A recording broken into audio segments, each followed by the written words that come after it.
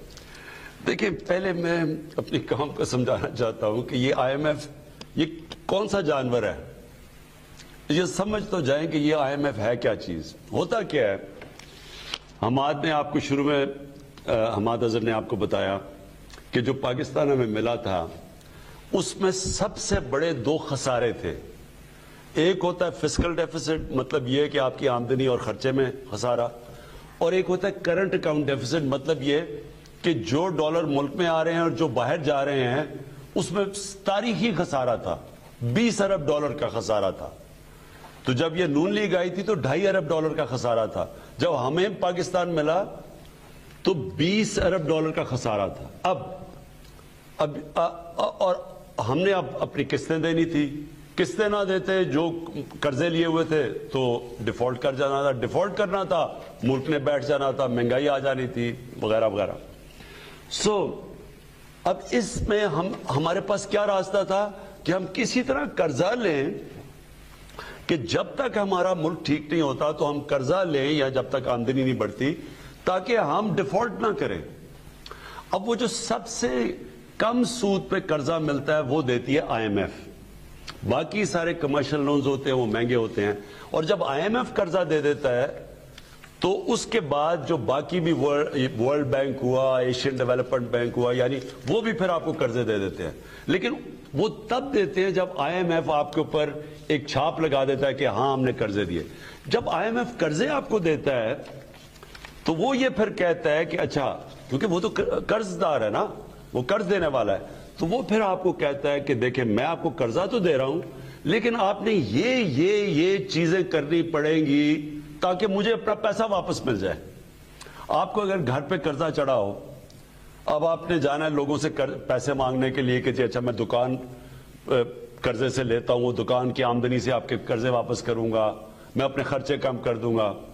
تو جو بھی آپ کو قرضہ دے گا وہ سب سے پہلے تو یہ پوچھے گا مجھے پیسہ واپس کیسے آئے گا. اسی طرح IMF آپ کو کہتا ہے کہ میرا پیسے واپس لانے کے لیے آپ کو یہ چیزیں کرنی پڑیں گی، نہیں تو میں پیسے نہیں دوں گا. اب ہمارے پاس یا تو ہم IMF کے پاس نہ جائیں، کمرشل بینک کے پاس جائیں، وہ جو جس سود پہ وہ قرضے دیں گے وہ ہم برداشت ہی نہیں کر سکتے کیونکہ سب سے کم سود IMF لیتا ہے. تو لہٰذا جب آپ وہاں جاتے ہیں، مصیبت تو یہ ہے کہ ہمیں تو وہاں جانا چاہیے نہیں تھا. ہم پہلے کیوں اپنے ملک کو اس طرح کرتے ہیں کہ اتنے بڑا خسارہ چھوڑ کے چلے جاتے ہیں. خود بار بار لندن میں بڑے بڑے محلات، بڑے بادشاہوں کی طرح رہ رہے ہیں، بڑی بڑی گاڑیاں چلا رہے ہیں، یہاں کا پیسہ چوری کر کے وہاں لے گئے ہیں اور ملک کو مقروض کر کے چھوڑ گئے ہیں اور ہمارے اوپر سارا بوجھ گر گیا کہ جی اب کیا کریں ملک.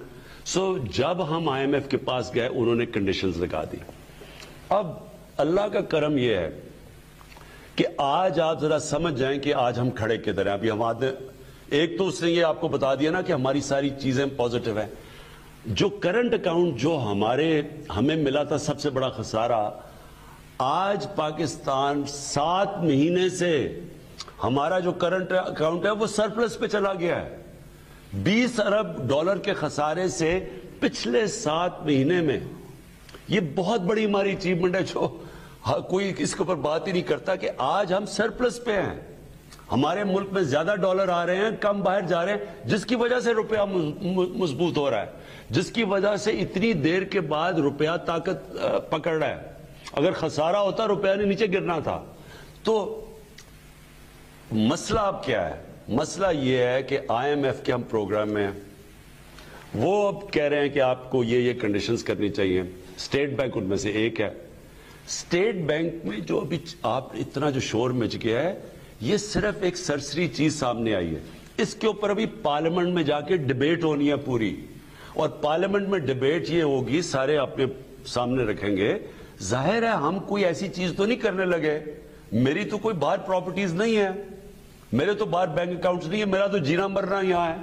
وہ کوئی آپ سمجھتے ہیں کہ میں ایسی چیز کروں گا جدھر پاکستان کے انٹرسٹ کو میں کمپرومائز کروں گا؟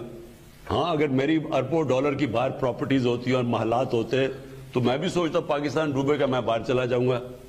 جس طرح کہ کبھی ہوا ہی نہیں ہے کہ ایک ملک کا 3 دفعہ پرائم منسٹر, اس کے بچے بھی باہر بیٹھے ہیں, اس کے پراپرٹیز بھی ہیں, مہنگے مہنگے گھر بھی باہر ہیں, بڑی بڑی گاڑیاں بھی باہر ہیں, اور ہے یہاں کا جی میں پاکستان کا یہ دنیا میں کہیں نہیں ہوتا. جب آپ کا جینا مرنا آپ کے ملک میں ہوتا ہے, آپ کبھی اپنے ملک کے لیے وہ فیصلے نہیں کریں گے جو اس ملک کو نقصان پہنچیں گے. تو آپ بے فکر ہو جائیں. ہم IMF سے بات چیت کریں گے, کر رہے ہیں, مسلسل کہتے رہتے ہیں. جدھر ہمارے ملک کا انٹرسٹ آ جاتا ہے, آپ میرے پہ پورا اعتماد رکھیں, کیونکہ میں نے تو یہاں جینا مرنا ہے نا, تو وہ کوئی ایسی چیز نہیں ہونے دوں گا. جی وزیر اعظم صاحب, کچھ سوشل میڈیا پہ بھی سوالات آ رہے ہیں. محمد سلیمان ہیں ٹورنٹو سے, کہتے ہیں کہ رمضان میں آپ کس وقت ورزش کرتے ہیں اور کیا ٹپس دیں گے, اور ساتھ ہی میں کہتے ہیں کہ کرونا میں بھی آپ نے آرام نہیں کیا, فوراً ہی کام شروع کر دیا. دیکھیں, کرونا کا میں رمضان میں تو ورزش ہمیشہ روزہ کھولنے سے پہلے کرتا ہوں, اور وہ آپ کو سب کو کرنی چاہیے, کیونکہ روزہ رکھنا ورزش کے بغیر مطلب کہ آپ رمضان کو ضائع کر رہے ہیں. یہ جو سو کے رمضان گزار دیتے ہیں, یہ تو بلکہ آپ کو رمضان کے بعد آپ کو مینٹلی بھی زیادہ طاقت ملنی چاہیے, اور فزیکلی بھی آپ کو طاقت ملنی چاہیے اگر آپ صحیح معنی میں روزے رکھیں. لیکن میں یہ کرونا کا پلیز آپ سب کو پھر سے کہنا چاہتا ہوں. دیکھیں, میں نے 1 سال فورس وزیر اعظم صاحب کو دل گہرائیوں سے سلام پیش کرتی ہے.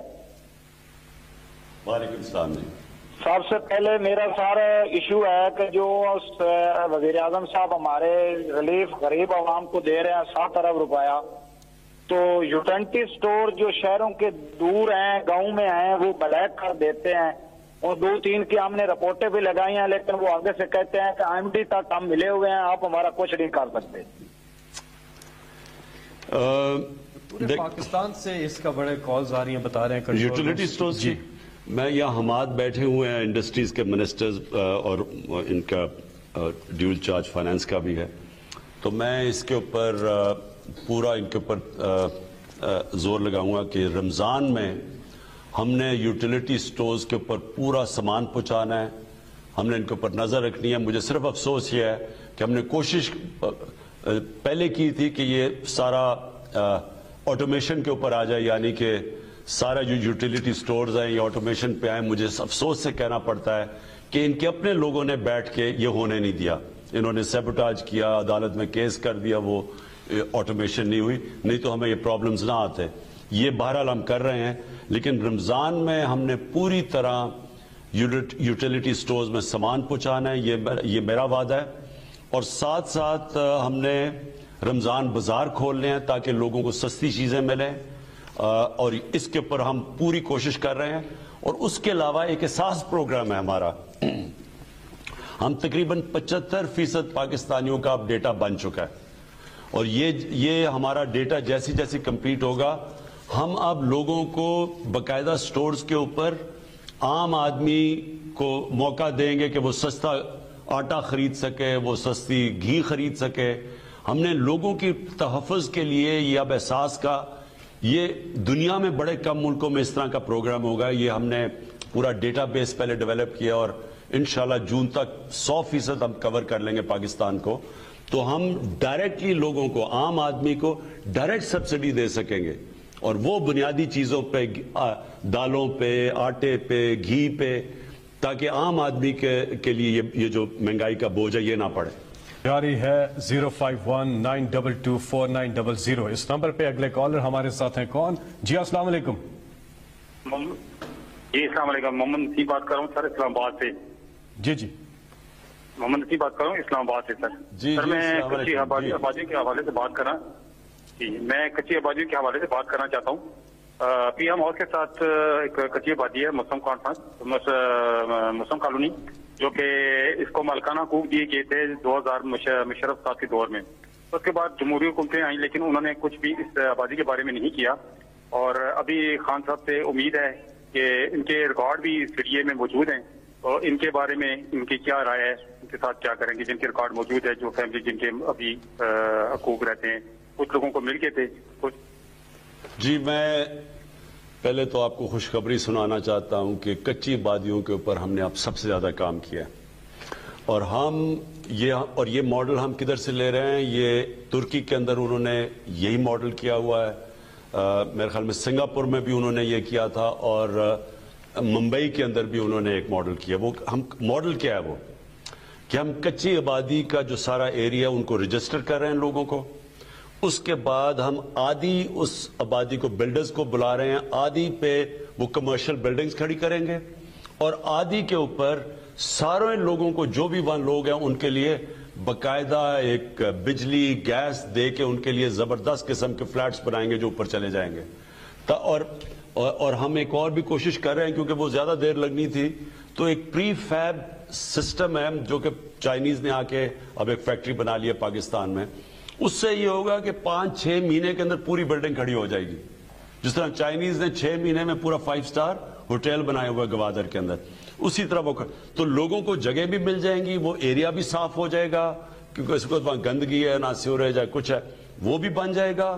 لوگوں کو مالکانہ حقوق بھی مل جائیں گے، ان کے اپنے رہائش ہو جائیں گی اسی علاقے میں، اور ساتھ ایک کمرشل بلڈنگ کھڑی ہو جائے گی تاکہ جو وہ بنائے گا وہ پھر اپنا بھی نفع لے سکے. یہ ماڈل ہم نے ادھر سے فالو کر رہا ہوں. تو آپ سب کے لیے خوشخبری ہے، یہ انشاءاللہ سارے پاکستان میں میری کوشش ہے کہ کچی آبادیوں کو ہم جو جس طرح رہ رہے ہیں، جس طرح وہ برے حالات کے اندر، ان کے لیے ہم باقاعدہ رہائش بھی کر دیں اور وہ علاقے ٹرانسفارم کر دیں. جی اگلے کالر ہمارے ساتھ. السلام علیکم. السلام علیکم پرائم منسٹر صاحب. جی وعلیکم السلام. جی سر میرا نام فیصل مکی ہے اور میں ملتان سے بات کر رہا ہوں. سر میرا کوشچن یہ ہے کہ آپ نے بادشاہ اور موما ڈیم بنانے کے لیے جو اہم اقدامات کیے ہیں وہ اس ملک کی ترقی میں بہت اہم رول پلے کریں گے، لیکن دوسری طرف ہمارے ملک میں گزشتہ 25 سالوں سے آئی پی پیز کے اوپر انحصار کیا جا رہا ہے، جس سے سرکولر ڈیٹ بڑھتا ہی چلا جا رہا ہے اور عوام کو مہنگی بجلی کا بوجھ برداشت کرنا پڑ رہا ہے. دیکھیں، میں اب یہ بھی ایک بہت بڑی دکھ بھری کہانی ہے کہ ہم نے آئی پی پیز کے ساتھ کانٹریکٹس ایسے سائن کیے کہ یہ نہیں کہ گورنمنٹ اپنے لوگوں کی مفادات کی حفاظت کرے، وہ آئی پی پیز کے مفادات کی حفاظت کر رہی ہے. اور مجھے پتا ہے وہ کیوں کر رہی تھی، کیونکہ انہوں نے کمیشن پیسے بنائے ہیں اس میں سے. مجھے افسوس سے کہنا پڑتا ہے. دیکھیں کرپشن جو ہے نا، یہ کیسے ایک ملک کو تباہ کرتی ہے. میں آپ کو سمپل مثال دے رہا ہوں. ایک عام آدمی پٹواری کرپشن کرتا ہے، لوگ تنگ ہوتے ہیں، لیکن ملک تباہ نہیں ہوتا. ملک تباہ کیسے ہوتا ہے؟ 100 ارب روپے کا آپ نے پاور جنریشن کا پلانٹ لگانا ہے. ساری دنیا میں آپ کمپنیز بنائیں باہر، وہ بیڈ کرتی ہیں کہ ہاں جی میں 100 ارب روپے کا. آپ کہتے ہیں نہیں جی 100 ارب کا نہیں مجھے چاہیے، آپ اس کو 130 ارب کا کر دیں. 100 ارب کا وہ پروجیکٹ بنے گا اور 30 ارب روپے میرے باہر بینک اکاؤنٹ میں ڈال دیں. یہ ایک ملک کی تباہی کا باعث بنتی ہے. ہوتا کیا ہے کہ قوم کو جو بجلی جو 100 ارب روپے کے اوپر ٹیرف ہونا چاہیے وہ 130 ارب پہ چلا جاتا ہے. آج پاکستان کے اندر جو ہم بجلی اپنی انڈسٹری کو دے رہے ہیں وہ 25 اور 30% بنگلہ دیش اور ہندوستان سے زیادہ مہنگی ہے. اور اس میں اگر آپ دیکھیں تو وہی پاور پروجیکٹ جو لگا ہوا ہے باقی جگہوں کے اوپر, اس سے ہمارا 30% زیادہ پاور پروجیکٹ لگ جاتا ہے. ہوتا کیا ہے پھر عوام کو مہنگی بجلی خریدنی پڑتی ہے. اب ہمارے ملک میں مسئلہ کیا بنا ہوا ہے, جو پاور پروجیکٹ سائن کیے ہوئے ہیں پچھلی حکومتوں نے, اور پھر وہ پاور پروجیکٹ سائن یہ نہیں کہ ٹیرف ان کو جو دیا ہوا ہے, جس ٹیرف کے اوپر وہ بجلی بنا رہے ہیں, اس کے علاوہ ان سے کیپیسٹی پیمنٹ, مطلب یہ کہ ہم بجلی خریدیں یا نہ خریدیں ہمیں پھر بھی قیمت ان کو دینی پڑتی ہے. اس سے کیا ہوا ہے کہ 2023 تک صرف جو ہماری کیپیسٹی پیمنٹس ہوں گی وہ تقریباً 1500 ارب روپے ہمیں دینا پڑے گا. ہم جب گورنمنٹ میں آئے تھے ہمیں کتنی دینی پڑی تھی؟ ہم جب گورنمنٹ میں آئے تھے تو 450 ارب روپے کی کیپیسٹی پیمنٹس تھی. جب 2023 ہوگا تو وہ 1500 ارب پہ پہنچ جائیں گی. بجلی خریدیں یا نہ خریدیں ہمیں یہ پیسے دینے پڑیں گے. اس کا سارا امپیکٹ کدھر گیا ہے؟ بجلی کی قیمت کے اوپر. اب جو بجلی ہم جس پہ بجلی ہم لوگوں کو دے رہے ہیں اور جو ہمیں ابھی گورنمنٹ کو کاسٹ کر رہی ہے, اس کے اندر ابھی بھی کوئی 3 روپے کا فرق ہے. یعنی 14 روپے کی اوسط یا اس کے ارد گرد دے رہے ہیں عوام کو بجلی. نچلے لوگوں کو کم ہم سبسڈائز کرتے ہیں لیکن اوپر مہنگی ہوتی جاتی ہے. لیکن جو گورنمنٹ کو ہمیں بجلی پڑ رہی ہے وہ 17 روپے پہ پڑ رہی ہے. تو یہ جو بیچ میں 3 روپے ہے یہ جا کے گردشی قرضوں میں جا رہا ہے. سو قرضے بڑھتے جا رہے ہیں, قیمت بڑھاتے ہیں لوگوں کو مشکل پڑ جاتی ہے, انڈسٹری کو مشکل پڑ جاتی ہے. قیمت نہیں بڑھاتے قرضے بڑھ جاتے ہیں.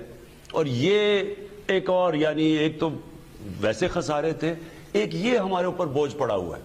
اب اس کے لیے ہم نے آئی پی پیز کے ساتھ ری نیگوشیٹ کیے کانٹریکٹ. ہم نے جو گیس لے رہے تھے قطر سے جس پہ انہوں نے, وہ ہم نے ری نیگوشیٹ کر کے گیس کی قیمت کم کی ہے.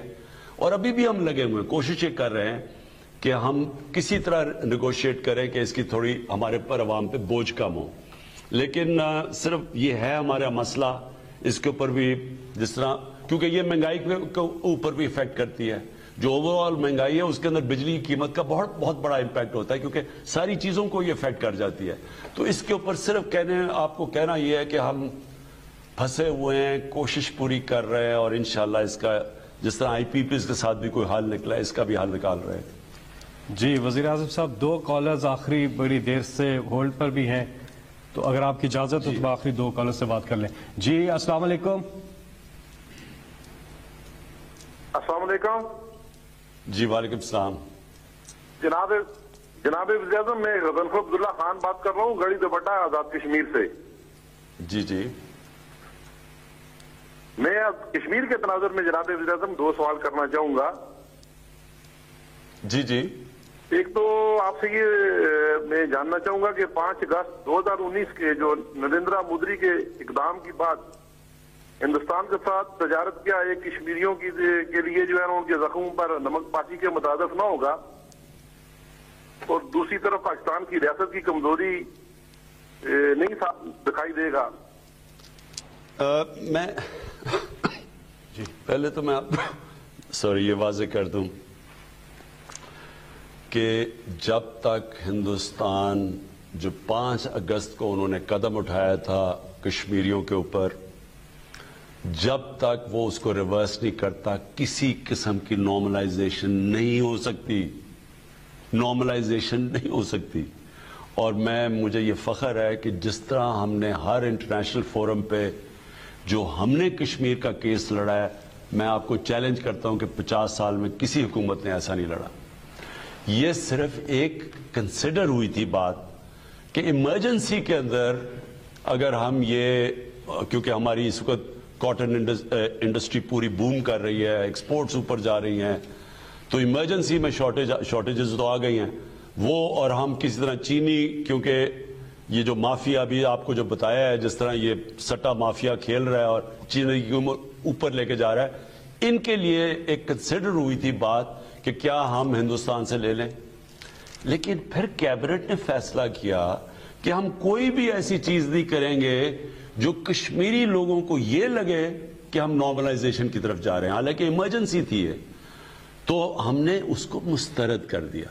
لیکن میری طرف سے آپ یہ ذہن میں ڈال لیں, کبھی بھی جب تک ہندوستان 5 اگست کو واپس نہیں جاتا, میں آپ کو یہ شورٹی دیتا ہوں کہ ہم نارملائزیشن کبھی ہندوستان سے نہیں کریں گے.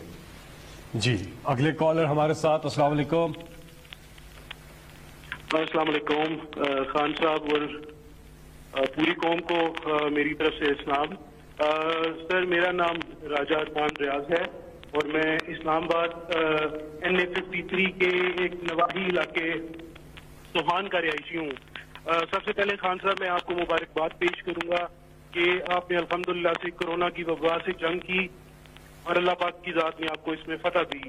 میرا سر ایک بنیادی ایک مسئلہ تھا جو میں آپ سے بیان کرنا چاہوں گا کہ اسلام آباد میں آپ کو بہتر پتا ہوگا کہ لوگوں کو گھر بنانا بہت مشکل کام ہے, وہ افورڈ نہیں کر سکتے. جو لوگ افورڈ نہیں کر سکتے وہ اسلام آباد کے نواحی علاقوں میں جیسے کہ 52 اور 53 کے نواحی علاقوں میں وہ سستے پلاٹ لے کے وہاں پہ گھر بناتے ہیں, جبکہ اسلام آباد انتظامیہ کی طرف سے, CDA کی طرف سے اور وابڈا کی طرف سے یہاں پہ بجلی کے کنیکشن اور سوئی گیس کے کنیکشن پہ بالکل پابندی لگی ہوئی ہے. تو سر میری یہ ریکویسٹ ہے کہ اس مسئلے کو دیکھا جائے اور بجلی کے کنیکشن اور اسلام آباد کی عوام کے لیے یہ حل کیا جائے. اور ایک جی دیکھیں, یہ میں نے شروع میں بھی بات کر دی تھی, ہاؤسنگ کا پرابلم ہے جس کی وجہ سے ہم نے یہ سارا جو نیا پاکستان لو کاسٹ ہاؤسنگ بنانے کا فیصلہ ہی تب کیا کیونکہ عام آدمی کے لیے بڑا مشکل ہے کیش دے کے گھر بنانا, اور شہروں کے اندر تو بہت مہنگی زمین ہے. تو یہ اس کی بنیاد یہ ہے. لیکن ایک اور مسئلہ آ گیا ہے کہ ہماری ان پلانڈ سیٹلمنٹ ہے. دیکھیں میں آج آخری میں بات کرتا ہوں اب, کیونکہ سارے پاکستان کے لیے میں اپنے ملک کے لیے بات کرنا چاہتا ہوں. دیکھیں میں وہ پاکستانی ہوں جس نے سارا پاکستان دیکھا ہوا ہے. کوئی ایسا علاقہ نہیں ہے پاکستان کا جدھر میں نہیں گیا. سارے قبائلی علاقہ, وزیرستان سے لے کے نیچے بلوچستان, سندھ, سارا پنجاب, یہ پہاڑی علاقے, ناردرن ایریاز, میں سب پھرا ہوا ہوں. میں آپ کو یقین دلاتا ہوں کہ ہمارا یہ اللہ کا تحفہ ہے پاکستان کو. لوگوں کو پتہ ہی نہیں ہے کہ اللہ نے اس ملک کو کیا کیا چیزیں دی ہیں. یہ تو ابھی سے ٹورزم شروع ہوئی ہے کہ لوگ جانا شروع ہوئے اپنے ملک میں پھرنے کے لیے, یہ موبائل فون کی وجہ سے, کیونکہ وہ فیس بک پہ تصویر ڈالتے ہیں, لوگ کہتے ہیں اتنا خوبصورت ملک, تو سارے اگلے لوگ پہنچ جاتے ہیں. لوگوں کو ابھی پتہ چل رہا ہے. اس ملک کو بچانا بڑا ضروری ہے. ہم کر کیا رہے ہیں کہ ہماری کوئی ٹاؤن پلاننگ نہیں ہوئی, کوئی ہم نے شہروں کے ماسٹر پلان نہیں بنائے, شہر پھیلتے جا رہے ہیں, زرعی زمین ختم ہوتی جا رہی ہے.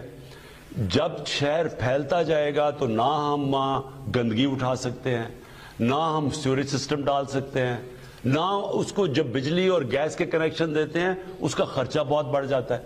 جو دنیا ماڈرن دنیا اوپر جاتی ہے وہ کسی وجہ سے جاتی ہے. وہ کوئی سوچ ہوتی ہے نا کہ آپ جب ایک چھوٹے ایریا میں اوپر چلے جائیں تو آپ ان کو فیسلٹیز پرووائڈ کر سکتے ہیں. وہ جب وہ شہر ہی پھیلتا جائے تو کون سی دنیا میں ملک ہے جو کہ ان کو ادھر تک فیسلٹیز دے گا. لہٰذا پہلے تو ہم ماسٹر پلان بنا رہے ہیں.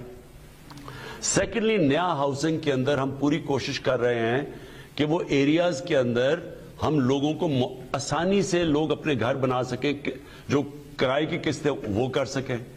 تیسری چیز کیا ہے, یہ جو بلڈنگ, یہ جو ہاؤسنگ سوسائٹیز بنتی جا رہی ہیں, نہ وہ پرمیشن لیتی ہیں, جو مل کے ہاؤسنگ سوسائٹی بن جاتی ہے, نہ وہ کوئی ادھر ایک ہاؤسنگ سوسائٹی کے قانون کے مطابق بنتی ہے کہ کسی علاقوں میں بننی چاہیے جدھر پھر ان کو فیسلٹیز پرووائڈ کرنی چاہیے. نہ وہ فیسلٹیز پرووائڈ کرتی ہیں, نہ وہ کوئی گراؤنڈ کی جگہ چھوڑتی ہیں, وہ بند کر کے وہ چھوٹی چھوٹی سڑکیں گلیاں بن جاتی ہیں. اس لیے میں نے زور لگا رہا ہوں کہ ساری اتھارٹیز, CDA, LDA, جتنے بھی پشاور ڈیولپنگ, سب ابھی سے فیصلہ کریں کون سی لیگل ہیں کون سی انلیگل ہیں, ان کو جلدی ریگولرائز کریں, ان کو ٹھیک کروائیں. اصل میں مار کھا رہے ہیں جو بھی کالر نے بات کی کہ یہ انلیگل سوسائٹیز بن جاتی ہیں, وہ اب کہتے ہیں میں بجلی گیس دو, ہوتی لیگل وہ ہے نہیں, اور نہ ان کے پاس پروویژن سیوریج سسٹم نہ کچھ ہوتا ہے. تو اس کو پروٹیکٹ کرنے کے لیے ابھی سے ایمرجنسی بیسس پہ ہم نے اب کام شروع کیا ہوا ہے. جی وزیر اعظم صاحب بہت بہت شکریہ. اور پرائم منسٹر کا جو پورٹل ہے اس کا بھی آپ استعمال کر سکتے ہیں. اور ابھی شہزاد اکبر صاحب بتا رہے ہیں کہ پنجاب میں جو اس قسم کے مسئلے آتے ہیں اینٹی کرپشن کا ایک ایکسکلوسیو پورٹل ہے. جی ایک تو قبضہ گروپ ہے, کرپشن اور قبضہ گروپ. ایک تو میرا پورٹل ہے آپ کے پاس, جب بھی آپ کو موقع ملے کوئی بھی آپ چیز دیکھتے ہیں آپ اس کے اوپر میرے پورٹل کے اوپر رجسٹر کریں. ہم نے اب اسپیشل اسی کے اوپر پورٹل بنا رہا ہوں جس کا صرف اور صرف قبضہ گروپ, جو بھی قبضہ گروپ اب لوگوں کے اوپر قبضے کر رہے ہیں زمینوں پہ, اب فوری طور پہ میرے پورٹل کے اوپر آئیں. پنجاب گورنمنٹ نے اینٹی کرپشن نے خاص طور پہ انہوں نے بھی ایک پورٹل بنایا ہوا ہے قبضہ گروپ کا, اور اس وقت پنجاب گورنمنٹ سب سے زیادہ کام کر رہی ہے قبضہ گروپ کے خلاف. اور اوورسیز پاکستانی کے لیے بھی ہم نے خاص طور پہ بنایا ہوا ہے.